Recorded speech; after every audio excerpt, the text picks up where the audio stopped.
been around we had our 30th anniversary last year, and we during those 30 years we've mostly specialised in high-end residential, which during the good times was it was great. We built up quite a good reputation, strong reputation amongst, particularly in the exclusive parts of London. But when the recession came, we found that because high-end residential was the only market that was still very buoyant, so a lot of other people sort of muscled in on our market. And so we've had to be a bit more clever about marketing ourselves. And what we're going to show you here is all the sort of very, very top-end stuff. So we try to mostly do like super prime.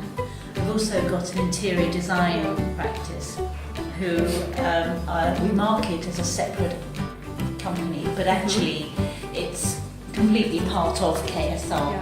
It just gives us the opportunity to market it to clients.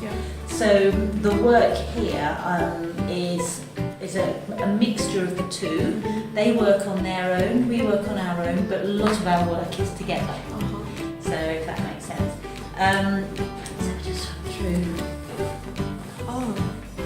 So we, as I say, most of our work, when I joined about 8 years ago, you've been here what, 10 years? And pretty well all our work was within about 5 miles of here. That's interesting. St. Joseph and Camden, Hampstead. We now work in Moscow. We've done a lot of work in Moscow. Though we did a competition, won a competition about 7 years ago, and since then we've had more and more work come through from that. And we've also got a company in China that was set up in Shenzhen.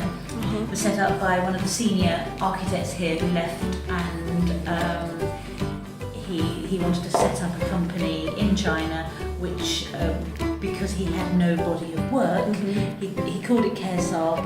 We work together but completely separately. They're a completely separate financial company. But we do share marketing stuff, so I've included some of their images here as well. And you can see that since in the last few years we've done work in Barbados, in Spain, and around Spain. What's the Craig? There we are. What a lovely bunch. This is on our little trip to. Really? Yes. Wow. And they're the Chinese office. And they do sometimes come backwards and forwards. So one of the guys we've got here now used to work for them, Craig, and we've always had one person, Basically, Sonny is the boss, and he's just taking one or two part two guys from London interview here and then take them, and then he can sign for a PDR basically because he has liver. So and then anyone who's really good who comes back, we grab them. That sounds good. And broadly our structure is then, you can see KSR China is a separate company but it overlaps. Folio is a separate company with its own team but it overlaps. And we bring in specialist consultants. This was for a hotel project, so we brought in a hotel consultant or other consultants. But in terms of our hierarchy, there's the partners, practice directors, which this is us too, project directors who run a number of projects, and then project teams themselves. So it's, it's quite straightforward.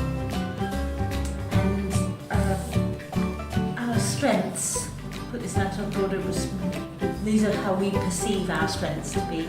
The fact that we have an integrated interior design office, which there are really only probably 2 or 3 other companies that would compete with us in that respect.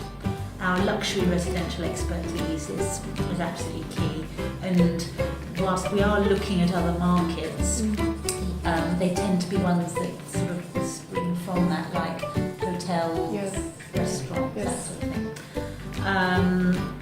We don't have an office. style, which is interesting from a marketing point of view, because if you go to a Zaha Hadid, you get a Zaha Hadid building, don't you? We don't, so ours tend to be very site and client sensitive.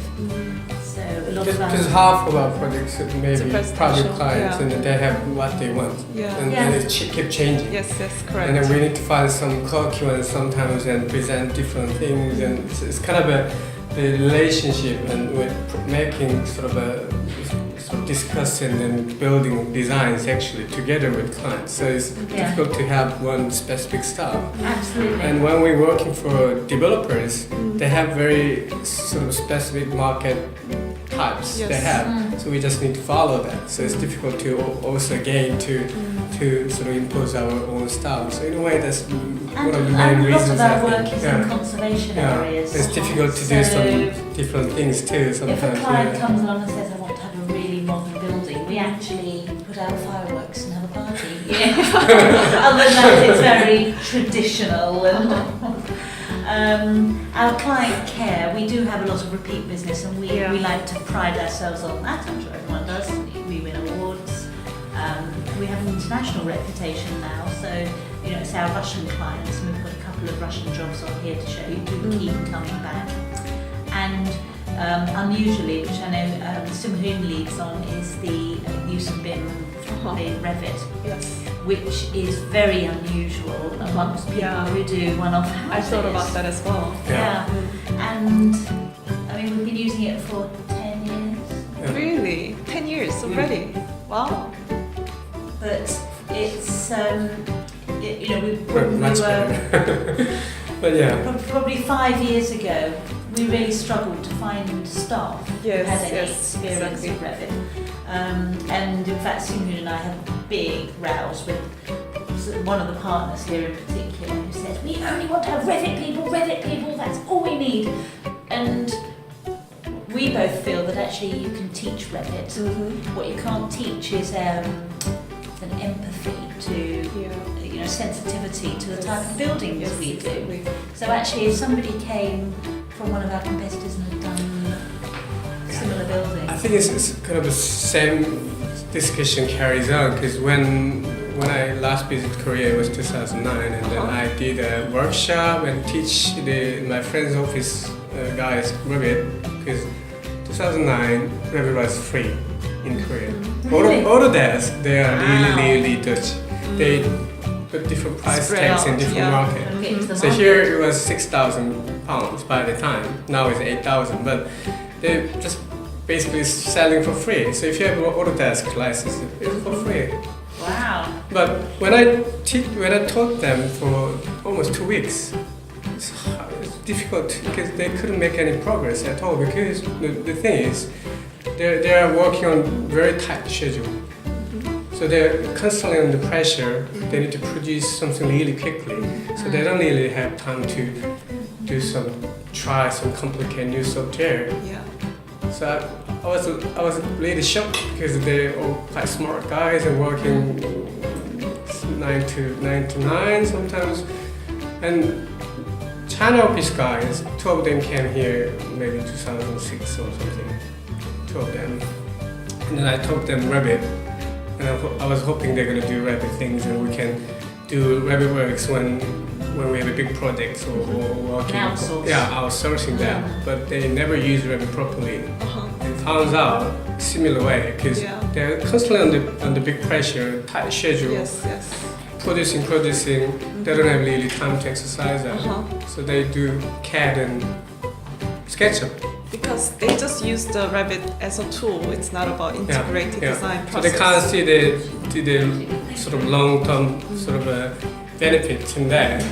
To do that, you need to have the clients and contractors. Everybody need to buy into the idea of BIM, but that's not happening. That's one of the reasons.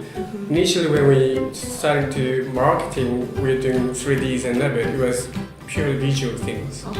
There's nothing really we can take out from BIM model to communicate or provide some information for QS, and it wasn't like that. I did some, but it was very simple, basic levels. But now we're using quite a lot more than that. And we're use it quite a lot for when we talk to Arabs and talk about the amount of materials and green rating. All these things is quite useful. So I think BIM needs to have big sort of collaborating environments. But in Korea and China, the reason is it's not there. So there's no extra motivation for them to sacrifice or invest money and time in that. So did it really change the relationship between clients as well? When it was for the selling point, like extra selling point for us, With the development? Not so much. doesn't change much. No. So it's quite internal. Yes. I mean, some of our clients, like the Radnor Walk client, he loves it because it's quite complicated. It's a small site in King's Road. Very intense and a lot of different levels going on. So difficult project, Yeah, so it was quite useful. We built the model and then when we explain things, we can sort of take him and walk him around it and things like that. So, yeah, he likes it.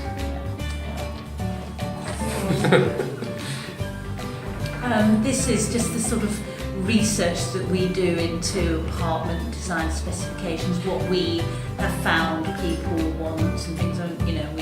We discussed this with the project managers and quantity surveyors we work with, and we're very aware of what things need to be avoided as well. And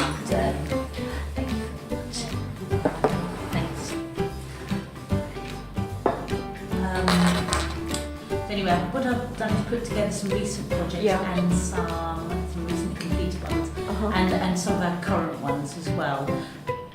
So if I start these, and if you can get faster. No. This is a pair of houses, this house and this house, on Avenue Road, which is from the ambassadorial residences. And this is 22,000 square foot. Two houses, 20. It's like almost 7-story building. It's huge. Iceberg. It is an iceberg 4-story building. house. It's got a huge basement under the whole of the house. When they dug the hole, it looked like they were going to be putting an apartment building there, not two houses. But and so you can see the size of the living room. It's really very, very lush, and has 10 bedrooms. Wow. Swimming pool, so it's all complete in there. I think it was like 10 million for each full construction, right? What? Just for a building. Something like that. Yeah, and the site was 20 million. You can see how much we put into For a the house. finishes. Very lush, the TV room, wine store. Wow. So it's a lot of... All these mahogany things, right? It's killing trees in That's why I Brazil. really wanted to have the last mahogany tree in the world. Which of them and put it in there? It is incredibly intensive detailing on these, and I used to work for Shepherd Robson and doing office developments, and a £20 million office development would have like that many drawings. A £20 million house would have that many drawings. Yes. You don't get paid that much more, so every single junction is different, and you really have to consider everything, whereas an office you can just sort of chuck it away. And this is also a house on Avenue Road, and this is actually twice the size, pretty well twice the size of those two houses that we saw. This is absolutely immense. A house that we actually converted this building here into 3 houses about 10 years ago, and more recently came back and put leisure basement under the 2 end houses here. And so from the rear, this is swimming pools, and so I you can't can see believe this is residential. 2 very different styles going on here for 2 different clients. One of them had all the steam room, and so one of them went for very sort of lush, and the other was very stark and simple. So it's quite interesting to be able to deal with 2 very different styles. This one you know about more than me, don't you? Dear Forest? No, it's Sorry, Sam's project. Sunshine. Yeah, Sam's project. It is a house that's on site and it's 45,000 I square. think maybe that's the biggest one we have, right? This is the biggest house. Almost It's like a a public 25-metre swimming pool, and it's just huge. So that's in Moscow. Oh. So yes. the client is sort of successful businessman in Moscow. I think it's got connections through the Russian clients, Yeah. right? And then they want to build a big luxury house in Moscow. They normally have houses around the world, but they always have a nice house in Moscow, in the outskirts, normally in the west of Moscow. And that's one of the sort of new sites. The developer selling this site, and he bought two sites. I think we combined them together. I think so. There's two sites. A new development. Yeah, they were yeah, doing, yeah. wasn't it? All luxury houses, but you can do whatever you want. Yes. There's no rules. So he wants to have a French chateau.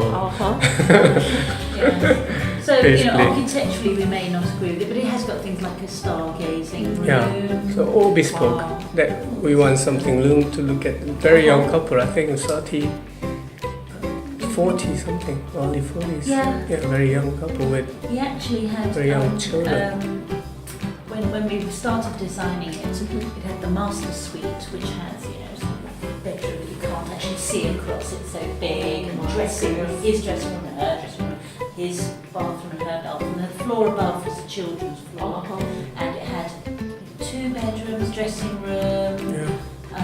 Each had their own bathroom, the nanny's room, their own kitchen, their own study, and all this.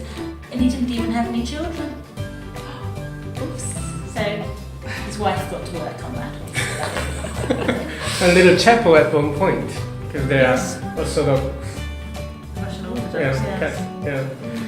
And this one has been done on Revit all the way through, hasn't it? Yeah, and then we made a mock-up because we normally don't want to show any sort of air movements and ducts and grills, and we always make a special mock-ups and work with engineers about the air movements and make mock-ups and the presentation. Takes time. It's not just simple grills on the wall. So This is using Revit and then putting Photoshop onto it to give the day and night time effect. Wow. So that the client can understand what it is they're about. And this was done in Revit. yeah, What? Really? yeah. That's awesome. So it is, we were able to use it effectively, but it does mean you have to put a lot of work in up front. Yeah. True. This was also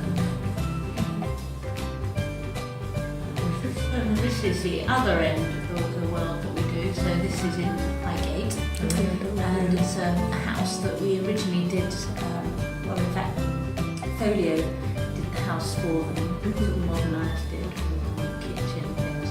And then the client liked it so much they asked Folio to help design a little building at the bottom of the garden with a hot tub, sauna, saloon, and all this sort of stuff. I like it. It's cute, isn't it? It's quite unusual, and it was all designed to sort of blend into the forest. So it's got a lot of publicity, this one, and it's really liked because people, it's quite unusual. Sit in your hot tub, but it's very nice. And this is then it's a house that we completed quite recently.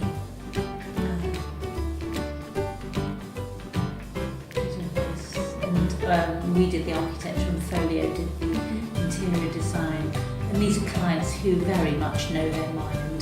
They're very, they've been around the world. They know exactly what they like, and you work so hard. And this is Emmerdale Road, so this is also in Hampstead. It's about, I don't know, quarter of a mile from the previous one that was happening at the same time. And it's a slightly lower scale, but again we just gutted the house and put in new everything. It's a new bathroom. It's really well. And this is Deer Forest, isn't it? So this is back to Russia, where we have a house that we worked on for a long while. it is now on site. Wow. Yay! It's almost finished, right? It's nearly finished, yes. Yeah, it's difficult to go there. So. This was quite funny actually because the concept was very Frank Lloyd Wright. I can see. In the forest. Right. And then the lady of the house decided she wanted to have festoon blinds, which have floor to ceiling glazing. So how do you actually accommodate that? So those are the sort of things we have to deal with, aren't they? Something like Oh that. my Yeah, goodness. so that sort of stuff. That's her bathroom. Yeah. So all these joinery needs to be. Yeah. Wow. You do have to look at these sort of presentations that we put Mosaic. together. Yeah, mosaic. Yeah. And in St John's Wood, a building that we completed about 15 years ago, we were then called back to refresh the entrance hall, and which is this is the recent. This is another folio job, which actually Folio did on their own, but they sort of use us as consultants to help with any building work. So it's a new apartment. So they did all of the fit out, selected everything.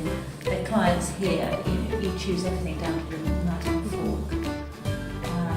And this is a rather fancy schmancy house in St John's Wood, which has amazing artwork in it, really lovely.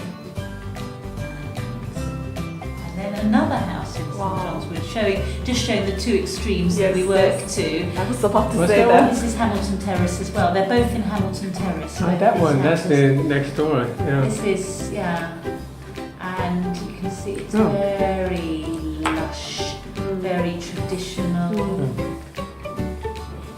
Wow. Wow. Oh my god, how can you deal with that? Such extreme contrast.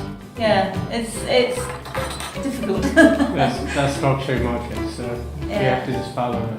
Anyway, so the current jobs that we have are this house here, a new house in Johannesburg, which is set on site at the moment, and it's for a private client. We wanted to have a modern house.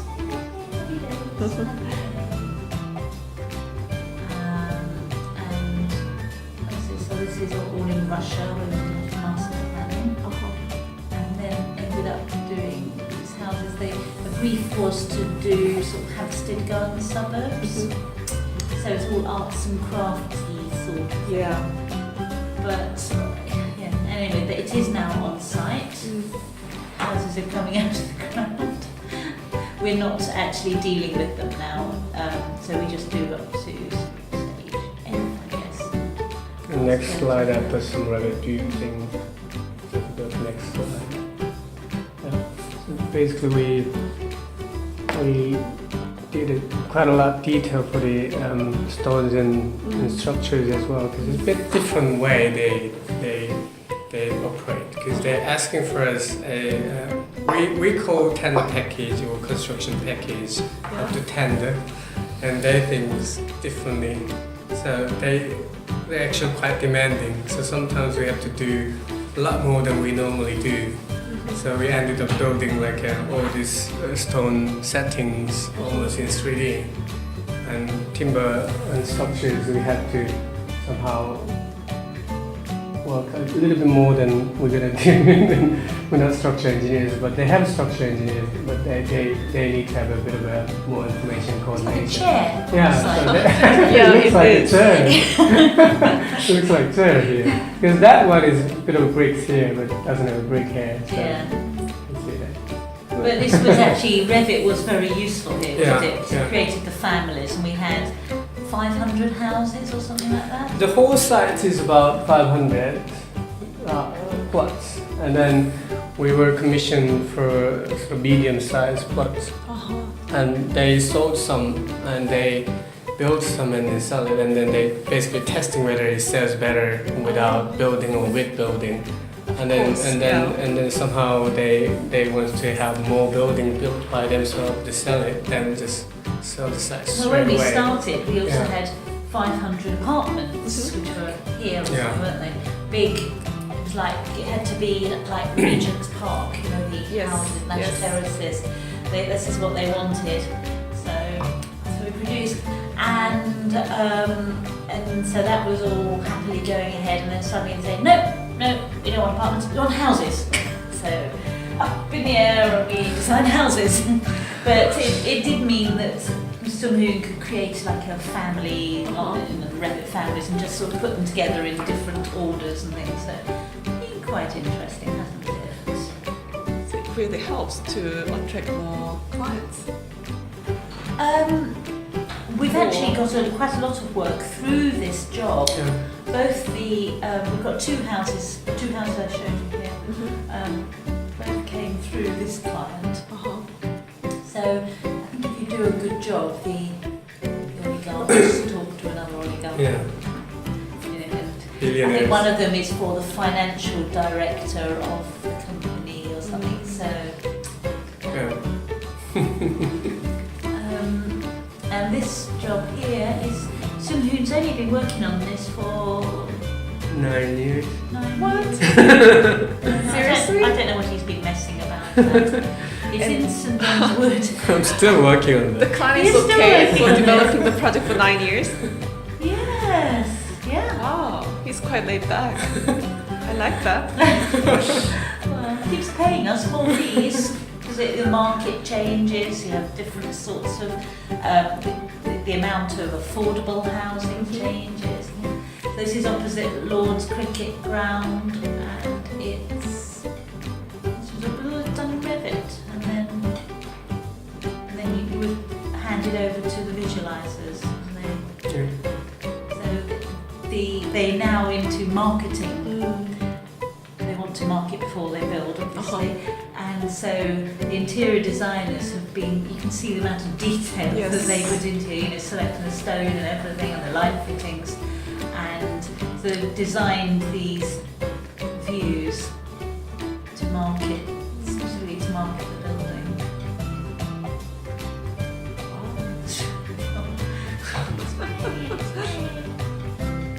Yeah, and that's the sort of the whole sort of two buildings, almost 3 blocks, and swimming pools and all these things are basement here. This is basically we're working with Aro as an engineer. Really? They're doing everything except architecture. The site itself is a lot of sort of industrial buildings, EDF, UKPN, all this electricity, switch housing, connecting See all these underground transformers. services. So Quite basically, crazy. all these LED things is piles and structures redundant. We need to take it out, or we need to reuse it, or we need to do something. So there are so many coordination going on. That's why it takes 9 years. Oh, now I get it. Yeah. Wow. But it was, we had to actually use diagrams like this to show EDF that we could understand what Yes, these Yeah. issues correct. were, because this sort of served the whole of North London. So, if it went down. And these are a couple of images we worked advanced Revit sort of a package. This is on site in Hampstead, similar to large in the with swimming pool, so it's kind of similar. Style.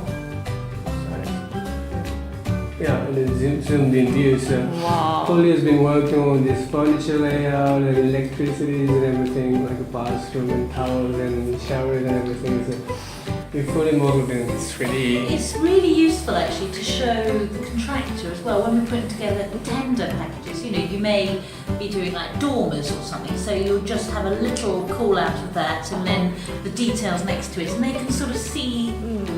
It sort of helps them, I think, visualise what's going on. Wow, SeungHoon. And just from sublime to the ridiculous, in China, they do this sort of thing. This is in Quite Tianjin, a big master plan. They do this sort of thing, and this is actually constructed now. Wow. They built those things in 6 months or something. Yeah. I was working on a house in Highgate, Grange Road, and it started about the same time as this. and it finished after. One house. And they Oh my goodness. this won a sustainability award in China, apparently. Yeah, I've been in China for 1 year, so I know about this. Oh, right. Okay. Yeah. It's in Zhuhai. This is a Tibetan temple. Oh, I must have mentioned that word. It's a temple in part of China. And it's a very different style to what we have. There it is. It's on site. Oh, really? Haven't seen that one. Cool. And this is their sort of stuff. So I think that's it at the end. You've done Yes. a lot of interior. Yeah. They do lots of interiors, and they tend to be very, very Chinese. Bling bling shiny. Bling bling, very bling bling shiny Chinese things. indeed, yes. Unlike our bling bling, bling bling Russian. So that's the sort of stuff that we do. Yes. Just trying to show how Revit gets used within their thing. It's quite interesting because you have such a variety of the projects. And then, wow, I don't know how you deal with this all the time. I mean, this much detail with the clients. I mean, you guys really spoil the clients or developers as an architect. Suffer Yeah, the next in a way, time. yes. Yeah. Yeah. I mean, I think we do pride ourselves on providing full information. In fact, most of the jobs, all the jobs that we have are actually design and build. So we don't take jobs on site Okay. as a traditional architect contract administrator. Yeah, true. But we do design and build, but we provide them with everything. This was a design and build job. Yeah. And so you tell the contractor everything, absolutely everything that you want. Everything's important. So you provide as much information, but what you don't do is have the pain of fighting with them on site. Quite clever actually. Quite clever. I like the way. We're missing the opportunity, right? So getting some dirty, satty things. So every team members is working in Revit? Yes, I think about 2011 changed quite a lot. We made the decision to become a full Revit practice. Okay. So before that, it was like 2-3 people mainly, and we have maybe 3-4, like half of the project or less than half of the projects sort of done in Revit and run in Revit. And then we gradually sort of increased that portion when we had like I think it was 2011, so around that time we have 3-4 young guys coming in, and then they really keen on doing everything in Revit, and that changes sort of momentum. And I think over the last couple of years, I think we always do almost everything in Revit. So except 1 or 2 projects, it's all done in Revit. Actually, one of the things we found, even doing refurbishments, so if you have a house refurbishment, what we try and do is get a 3D survey, so have a survey that's actually produced in Revit, and that means that we instantly have the model available to us, and the client has paid for it. So, because the client will pay for the survey, and it costs them more money, and we're quite straight with them. We'll say to 3-4 them, grand additional on top of it. and it saves us such a lot of time. You instantly have a building that you can start to work with. So we found that it actually to be very effective that way. So client understand about this now then? Well, we do explain to them. Yeah.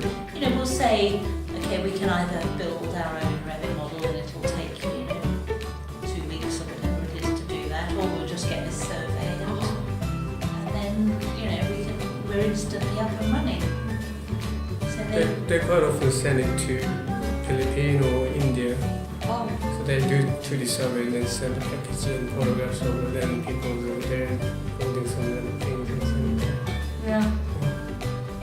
So and then you also have these 3D photographs that that you can sort of use whilst you're examining the site. Even. Yeah. What happens there?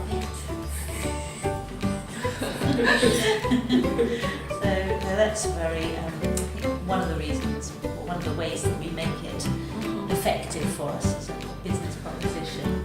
But it does need a lot of detail to be put in at a very early stage. Yes. That is the biggest problem with it, and we're still developing really our strategy for handling that, because if people have the capability of designing the door handle, Yes. they go in and design the door handle, even though you're still only looking at it at 1 to 200 scale, they're busy, Yes, exactly. So we do have, it's a constant sort of education and monitoring of what people are doing here. So you need to know what you're going to deliver before you start. True.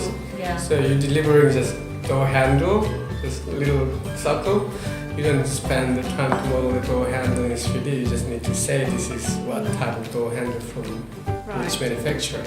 So it's balancing the amount of information we need and the amount of information we're going to put as an effort is quite tricky, because, for example, in England we have all this traditional house building done already. So if you have a similar type, quite similar, in London we can almost copy that and then we can have a flying start. But like you have seen all these different styles and different demand, it's not always that easy. So. Actually, that's why your role within the practice has become, further and further up and looking down and making sure that the different, that we're being most effective in the use of it. It is a full-time job doing that, isn't it? Yeah, it is. Yes, it is. And then the construction sort of council, what is that? CIC is Construction Industry Council. Yeah, they developed protocol, BIM protocol. So BIM protocol is what you're gonna get for the client. So you're gonna, the architects and engineers gonna deliver BIM model. So you don't know what sort of level of detail you're gonna get. So in contract, they developed protocol which specify BIM level of each element and each stage, which stage you're gonna get. So level 1, 2, 3, 4, 5. Then level 1 will be just door, size of door or number of door, and then it moves on, and then different higher level you're gonna have like a maybe 3D shape of the door handle with 3D mapping, so you can see that in realistic view. So that is quite a difficult thing. Unless clients pay for the extra bits, it could be the risk for us. So we mainly overdone because we trying to impress the client, and the client is sort of developer client, so we know he's going to come back. So we kind of trying to impress this, but this is a difficult thing, and if we go for BIM contract delivering BIM, then naturally it's going to be cost more because you have to do more works. Then the question is, if client willing to pay for that extra bit, and then in Korea I'm sure you can't actually charge as an architect, you have to just do it. But here I can see there will be some sort of negotiation. And also the risk is, if contractor is not keen on taking BIM model and develop the model into the as-built drawing, then it's just going to the bin. So there's a big sort of hurdles still. So for example, the art guy said they recently worked on a project, and the client keen on BIM through the whole, so facility management, so sort of BIM level, the 4D, 60 or that sort of thing. And then they developed whole model, engineering model, architecture model, fully BIM coordinated. And then it's procured as design and build. And the contractor is Mace, so you're expecting these guys are gonna take this and develop it further. But they didn't want to. Because they didn't want to develop that BIM into that next level. And it wasn't part of their tender condition. Right. So client didn't pay for that extra bit. And Mace, they didn't care, they didn't really keen on taking that and then, so maybe it takes another $500,000 or I don't know. But that means it's still for the big guys, big contractors, still case by case. Yeah. So it's not industry standard yet. So that is a couple of years ago. So it's still a long way to go, but maybe UK and US is kind of a lot advanced in a way in that sense because people see the benefits out of these 3D models. And contractors and clients, they need to sort of see the benefit and spend money, otherwise it's almost impossible. And government pushing in UK, government pushing 2016 as a government project, BIM must have all that sort of thing, but it's BIM software is being so expensive, so people in a way really skeptical because how you push everybody, small architects or all architects, everybody to buy this 8,000, 7,000 sort of costly software is easy. I think my understanding about the practice was quite limited from the website, and then now I understand a bit better. Right. So it's really client oriented and very specific. Very, yes. Very Bespoke. specific. A lot of bespoke things. So you have to do almost change every single families in Revit because you can't just use it. The Revit has been designed for American sort of simple procurement, that kind of thing. So I was quite impressed about this kind of level. I mean, I didn't expect, I haven't seen it. I mean, I used to use Revit, like not Revit, but EcoSim, microstation based. But bad But architecture. it's not about this. I mean, it's about coordination at a very basic level. But, I mean, how about working with interior designers? I mean, this level of detail, they must be struggling a lot as well.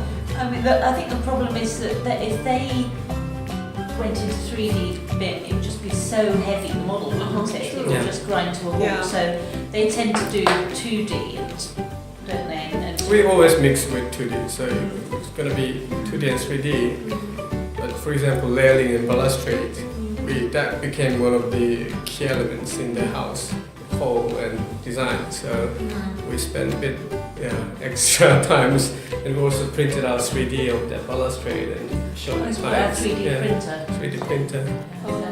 That's nice. Yeah, but it's not easy. It takes quite a lot of time.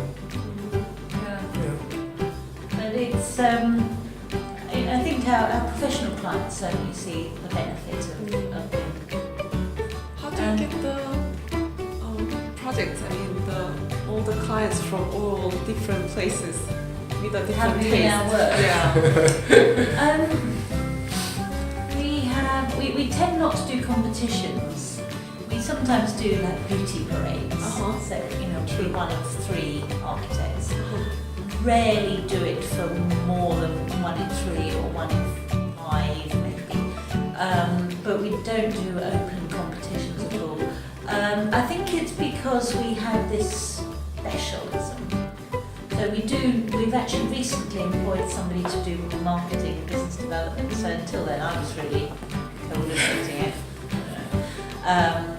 But we don't actually advertise as such, but we've started doing things like blogs and Twitter and actually publishing Quite smart. stuff. Yes. So certainly within sort of North London, if you get something published, the phone will ring.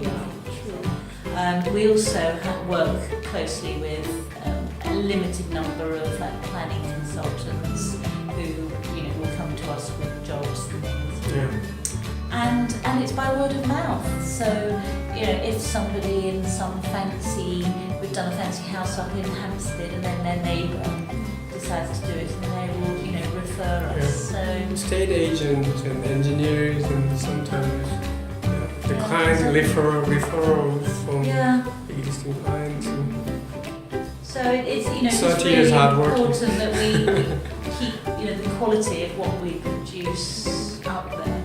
But equally, this sort of thing, the super prime, appeals to a certain market. We're just aware that we don't want to box ourselves in, that we still have to be able to move down market slightly, because if the top market dies, we'll be dead in the water. So we do have to be aware of come down. So some of the things here, are not, that they're sort of not as aspirational as this. So,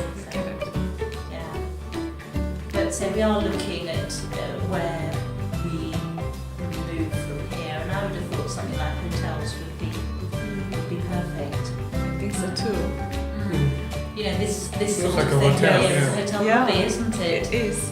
You know, this could well be a hotel bedroom. Yeah. Looks like already. I can say, yeah, this is a hotel project. They fully designed all these sort of little details and logos and Yeah. handles and Yeah, it gives They've them done so really much well, detail.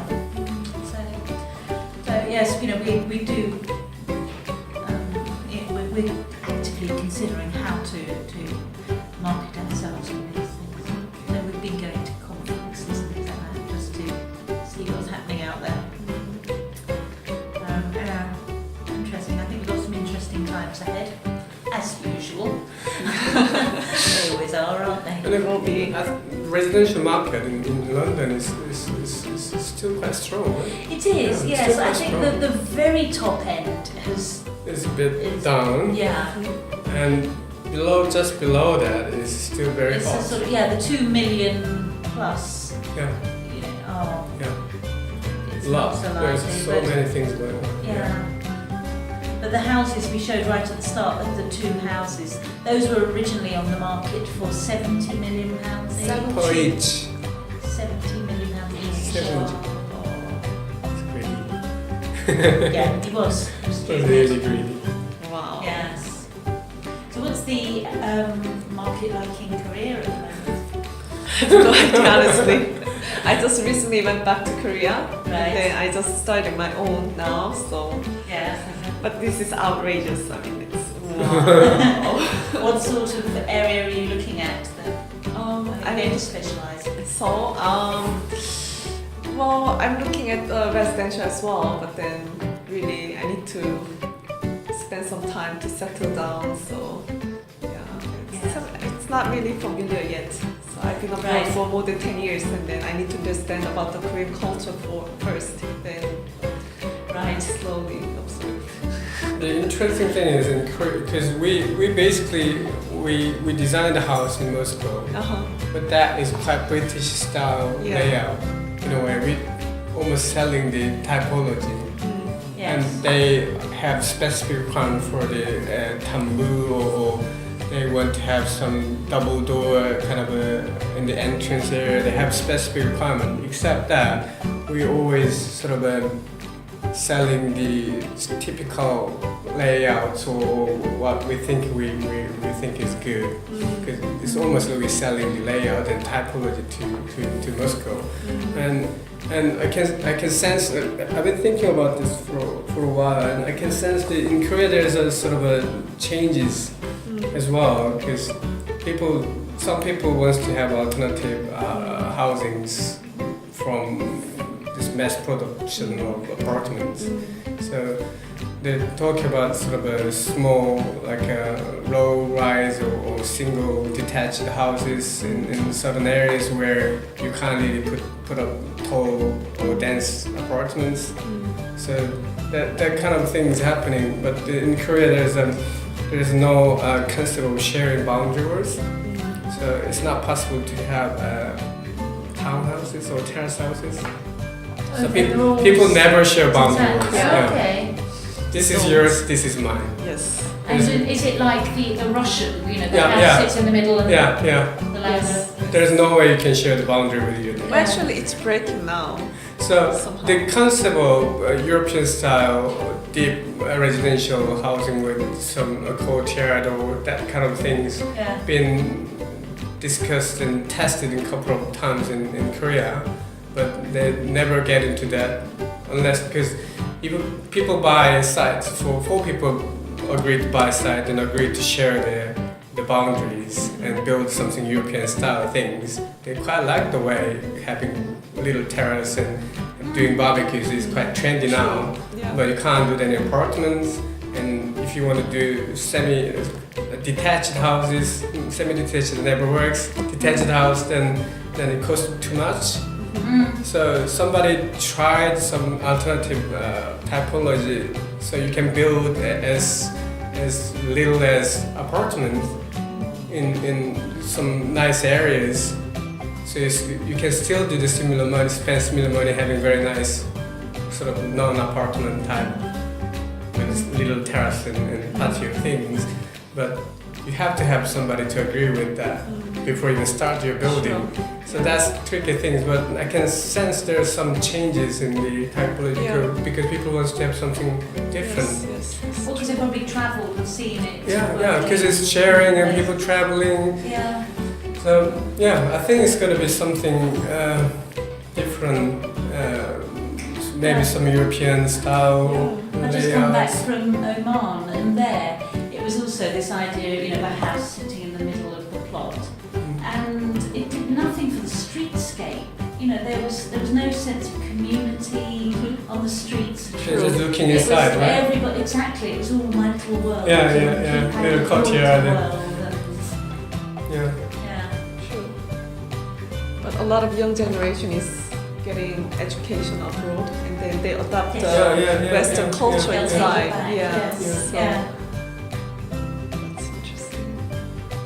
First thing I really sort of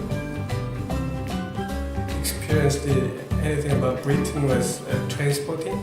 You know? Trains, oh yes. Before that, I Did you never. understand anything from it? No, I couldn't understand why these guys behaving like that. No, I couldn't understand it. None of them was looking couldn't understand normal. what they were saying, and I couldn't understand When what they were saying. transporting was in cinema in America, they put subtitles. You know that? They'd have to, yeah. They put subtitles. I know a friend of ours used to come over and watch from America and watch EastEnders, and he couldn't understand a word they were saying on that. They were Londoners.